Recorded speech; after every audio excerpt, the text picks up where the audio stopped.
আরেকটি নতুন ব্লগে তোমাদের সবাইকে স্বাগতম। তো আমরা কিন্তু আমাদের সবগুলা ট্যাঙ্কের পানি ক্লিন করতেছি। তো অনেকটাই কিন্তু ক্লিন হয়ে গেছে ট্যাঙ্কগুলা, আর যেহেতু লাইট জ্বালাইতেছি গাছগুলো আবার গ্রো করতেছে।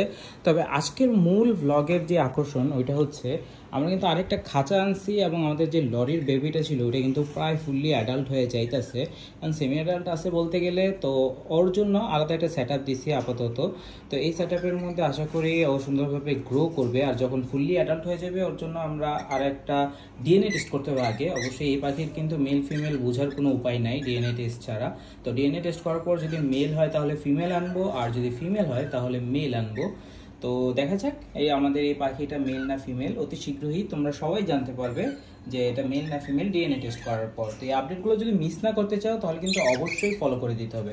আর আমাদের এখানে যে এই লরিকেটের অ্যাডাল্টগুলো আছে, এই পাখিটার যে প্যারেন্টস, তো ওদেরকে আবার ব্রিডিংয়ে দিব।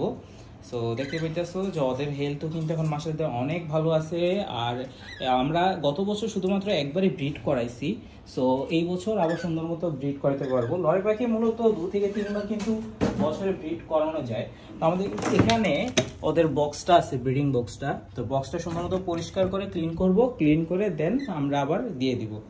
সো দেখো নতুন ঘরে আসার পরেই কিন্তু খাবার দেওয়ার পর ওরা খাবারের চিন্তা আছে সবগুলা। আশা করি জলদি খাবার খাবে আর অ্যাডজাস্ট হয়ে যাবে এই খাঁচাটার মধ্যে। আর মাছগুলোর অবস্থা এখন আলহামদুলিল্লাহ আগের থেকে ভালো আছে। তো আর যদি কোনো আপডেট থাকে ইনশাল্লাহ নেক্সট ব্লগে তোমরা পেয়ে যাবে। তো যারা এখনো ফলো করেনি ফলো করে দাও। দেখা হচ্ছে অন্য কোনো দিন অন্য কোনো সময় নতুন কিছু নিয়ে, নতুন কোনো আপডেট নিয়ে।